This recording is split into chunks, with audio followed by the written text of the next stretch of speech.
उत्पातियों और उपद्रवियों को पता लगेगा कि 7 पीढ़ियां याद आएंगी उनको। कभी कभी बुरी आदतें जाती नहीं लोगों की, तो उसके लिए उनकी डेंटिंग पेंटिंग करवानी पड़ती है कायदे से। नमस्कार, मैं हूं आपका दोस्त आलोक कुमार। अभिवादन स्वीकार कीजिए मेरा।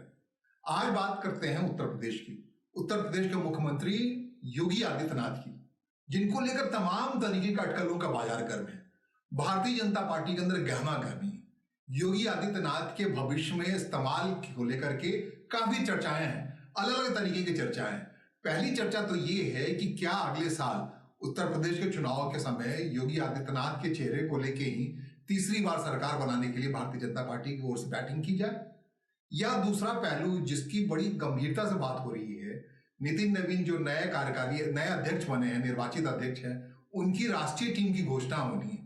उसमें ले जाकर योगी आदित्यनाथ को कुछ ऐसा फिट किया जाए कि आने वाले दिनों में, जैसे कि 2027 के चुनाव है अलग अलग, और मौजूदा समय में 6 अलग अलग राज्यों के चुनाव हो रहे हैं, तो एक राष्ट्रीय पदाधिकारी के तौर पर योगी आदित्यनाथ एक असर्टिव अंदाज में काम करें, ताकि 2029 में जो वैक्यूम होना है, या 2029 से पहले जो वैक्यूम होना है, वैक्यूम यानी निर्वात की स्थिति के बारे में बता दूं कि 2029 में लोकसभा चुनाव भारतीय जनता पार्टी प्रधानमंत्री नरेंद्र मोदी को सामने रख के लड़ेगी, या उनका कोई विकल्प होगा। अब विकल्प होगा तो उस दौड़ में कौन से लोग होंगे, तो फिर उस दौड़ में, उस विकल्प में, उस वैक्यूम में कौन से शख्स होंगे। उसमें एक बड़ा नाम लिया जा रहा है योगी आदित्यनाथ का। एक संभावित उम्मीदवार हो सकते हैं प्रधानमंत्री के लिए भारतीय जनता पार्टी के हवाले से। अगर उनको राष्ट्रीय टीम में ला करके अभी से 3 साल तक एक्टिव कर दिया जाए, उत्तर प्रदेश के पचड़े से बाहर निकाल दिया जाए, जो अब तक उन्होंने किया है, एक भगवा कपड़ा पहन करके भारतीय जनता पार्टी के प्रति जो तकरीरें दी हैं फायर ब्रांड अंदाज में, भारतीय जनता पार्टी को लगातार 2017 से उसका लाभ मिल रहा है, जब से उत्तर प्रदेश के मुख्यमंत्री कुर्सी को उन्हें बिठाया गया है। प्रधानमंत्री 2014 से हैं, लेकिन योगी आदित्यनाथ 2017 से। जो फैसला 2017 में भारतीय जनता पार्टी ने, खास करके गृह मंत्री अमित शाह ने लिया था, वो फैसला बिल्कुल सटीक बैठा। उस वक्त पूरा चुनाव जो लड़ा गया था 2017 का, बता दें उत्तर प्रदेश का, वो केशव मौर्य को सामने लेकर लड़ा गया था। चेहरा वही थे, प्रदेश अध्यक्ष वही थे, और ऐसा लग रहा था कि सरकार बनाने की नौबत आएगी तो ओबीसी कैटेगरी से आने वाले केशव मौर्य ही मुख्यमंत्री बनेंगे। लेकिन उनकी जगह बड़े शीर्ष नेतृत्व कवायद के बाद से एक संत छवि के व्यक्ति को, जो भगवान में दिखते हैं, गोरखपुर के रहने वाले हैं, गोरक्षा पीठ के अध्यक्ष हैं, यंग हैं, उनको लाकर बिठा दिया गया। और 2017 से लगातार जो भी चुनाव हो रहा है, लोकसभा चुनाव हो, 2019 का हो, 2024 का हो, इस दरमियान जितने भी प्रदेशों के चुनाव हुए हैं, उन चुनावों में योगी आदित्यनाथ ने भारतीय जनता पार्टी के हक में जो बैटिंग की है, वो कहीं ना कहीं दर्शाता है कि उनकी उपयोगिता सिर्फ उत्तर प्रदेश तक सीमित नहीं है। उनकी उपयोगिता राष्ट्रीय जो परिदृश्य है उसमें होना चाहिए, और अपने हिसाब से चुनौतियां भी उन्हें झेलते रहे। हाल के दिनों में जिस ढंग से शंकराचार्य अवमुक्तेश्वरानंद को लेकर एक विवाद बढ़ा प्रयागराज में, उसको लेकर भी कहा जा रहा है कि योगी आदित्यनाथ के नेतृत्व में 2027 का चुनाव अगर जाया जाएगा, तो एक खास बिरादरी, ब्राह्मण बिरादरी, जो अब तक भारतीय जनता पार्टी वोटर रही है, वो नाराज बताई जा रही है, उसका नुकसान हो सकता है। उसके लिए काफी विकल्प लेके आ रहे हैं। पीडीए की बात करते हुए पंडित, दलित और अल्पसंख्यक अलायंस लेकर समाजवादी पार्टी के नेता आ रहे हैं। मायावती भी ब्राह्मणों के साथ पुरानी एका को इकट्ठा करने वाली है। तो इन तमाम कोशिश इसलिए हो रही है, योगी आदित्यनाथ के प्रति विकास दुबे के दिनों से ही एक नाराजगी है ब्राह्मणों में, उसको भुनाने की कोशिश है। उसको रिपैच करने के लिए, उसको रोकने के लिए ये कोशिश हो सकती है कि 2027 का चुनाव योगी आदित्यनाथ के बजाय किसी और के चेहरे को सामने रख के लड़ा जाए।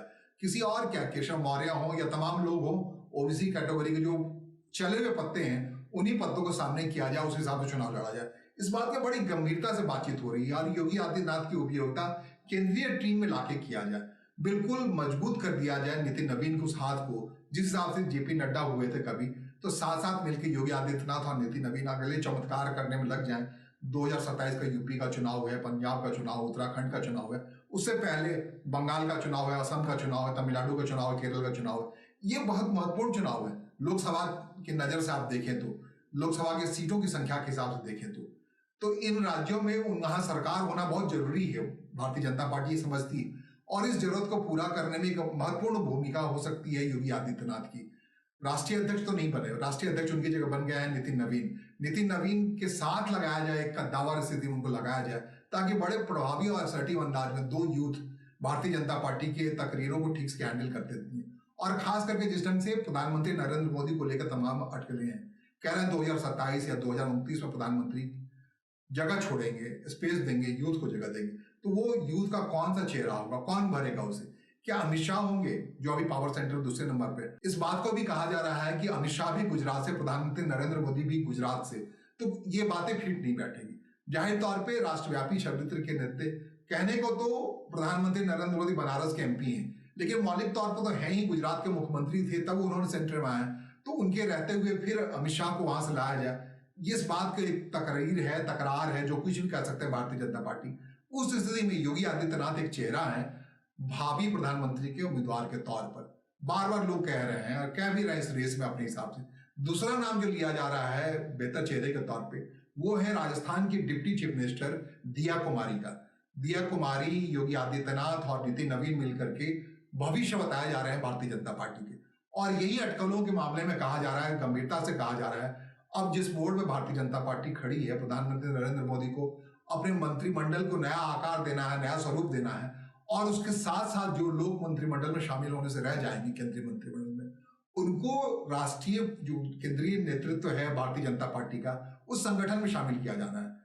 अध्यक्ष तो बना दिए गए हैं, लेकिन अभी तक पुरानी टीम है, उसके सहारे तो बात बनेगी नहीं, इनको अपनी नई टीम घोषित करनी है। उसमें कहा जा रहा है योगी आदित्यनाथ का नाम लिया जा रहा है, दिया कुमारी का नाम लिया जा रहा है, जो प्रभावी चेहरे के तौर पर। दिया कुमारी का इसलिए भी नाम लिया जा रहा है कि आने वाला चुनाव जो है वो 33% महिला आरक्षण के नाम पे होगा। जाहिर तौर पर कोई ऐसी महिला चाहिए जो बेहतर तरीके से इसको हैंडल कर पाए। महिलाओं की कमी नहीं है भारतीय जनता पार्टी के पास। आपको बता दें, पंकजा मुंडे हैं, पूनम महाजन हैं, आप कह लीजिए अभी तो कंगना रनावत हैं, और सबसे कद्दावर हैं अभी सुषमा स्वराज की बेटी बंसी स्वराज। दिल्ली में पॉलिटिक्स में अगर उनको मुख्यमंत्री नहीं बनाया गया तो इसका मतलब जाहिर तौर पर केंद्रीय संगठन में, केंद्रीय भूमिका में उनको बेहतर इस्तेमाल कर रखा गया।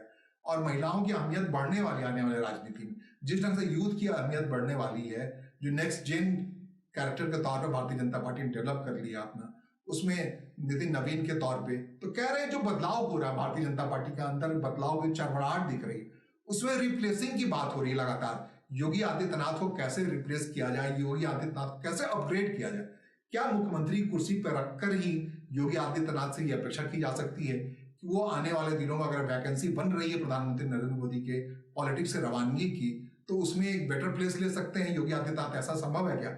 उस संभावना में जो खोट है, जो एक घटना हुई है शंकराचार्य अभिमुक्तेश्वरानंद को लेकर के, उसके अलावा और भी बहुत सारी घटनाएं हैं सिलसिलेवार तरीके से, उसमें एक खास वर्ग जो भारतीय जनता पार्टी के समर्थक वर्ग है, ब्राह्मण नाराज बताए जा रहे हैं। तो उस नाराजगी को मोल लेते हुए क्या उसको सपाटा जा सकता है?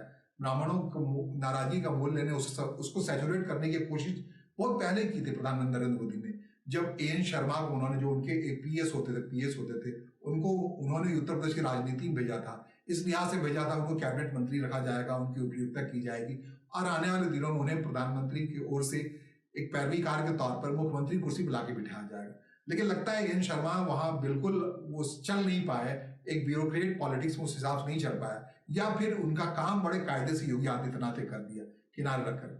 इसलिए कहा जा रहा है, और बहुत सारे चेहरे हैं, ऐसा नहीं है। अगर ब्राह्मणों के कुछ करना पड़ेगा तो उप मुख्यमंत्री हैं ब्रजेश पाठक, वो अपने हिसाब से हैंडल करेंगे, बहुत सारे लोग हैं, ऐसा नहीं है, वैकेंसी है। लेकिन योगी आदित्यनाथ आने वाले दिनों में भारतीय जनता पार्टी की पॉलिटिक्स में अपग्रेड होने वाले हैं। उनको राष्ट्रीय पार्टी में जगह दी जाए या केंद्रीय मंत्रिमंडल में जगह दी जाए, इसको लेकर के अटकलों का बाजार है, जो मैं कह रहा हूँ गर्म है, काफी हद तक गर्म है। कहते हैं कि अभी जेवर एयरपोर्ट के उद्घाटन की तारीख इसलिए लगातार टली हुई है, विकास की गाथा अगर लिखी जाएगी, कहानी लिखी जाएगी, तो जेवर एयरपोर्ट का बनना अपने आप में एक शानदार गाथा है। उसको प्रधानमंत्री योगी आदित्यनाथ को अपने साथ रख करके उसका उद्घाटन करते हैं, नहीं करते, पूरा तैयार है, कोई तारीख तय होनी है। ये काम इसलिए टला हुआ है कि भारतीय जनता पार्टी को अपने संगठन को घोषित करना है, राष्ट्रीय टीम को घोषित करना है। उसमें क्या योगी आदित्यनाथ को बेटर जगह दे करके क्या उत्तर प्रदेश के मुख्यमंत्री कुर्सी से रुखसत किया जाएगा, या फिर उनको कोई अहमियत देने के साथ साथ उसमें उद्घाटन मौके पर रखा जाएगा? ये तमाम चीजें चल रही हैं। योगी आदित्यनाथ का भविष्य में क्या रोल होने वाला है, नहीं होने वाला है, ये सब तय होगा आने वाले दिनों में। कुल मिला के आप जोड़े तो 10 साल 15 साल वो पॉलिटिक्स में बिल्कुल यथावत बने रह सकते हैं, 20 साल भी हो सकता है 75 की उम्र सीमा देखें तो इस लिहाज से योगी आदित्यनाथ की ग्रूमिंग हुई है। कहते हैं कि 1998 में वो पहली बार लोकसभा में चले आए थे, 26 साल की उम्र में, चुनाव लड़ने की उम्र है, उस समय लोकसभा चले आए थे। तब से भारतीय जनता पार्टी के मददगार तौर पर उभरते रहे। 2017 से मुख्यमंत्री हैं, और अब जब वैकेंसी की बात आ रही भारतीय जनता पार्टी के अंदर प्रधानमंत्री के तौर पर किसी व्यक्ति को तलाशा जा रहा है, तो उसमें एक धवल चेहरे के तौर पे सामने आ रहा है। क्या योगी आदित्यनाथ की किस्मत का ताला खुलने वाला है इस लिहाज से? ये हम भी देखेंगे, आप भी देखिए, और फिलहाल मेरे साथ जुड़े रहिए। ऐसी खबरों को लेकर के आपसे बांचने के लिए जरूर आते रहेंगे। हाँ, कमेंट बॉक्स में अपनी राय से अवगत कराना जरूर नहीं भूलिए। फिलहाल मुझे सुनने और समझने के लिए आपका आभार। नमस्कार, धन्यवाद।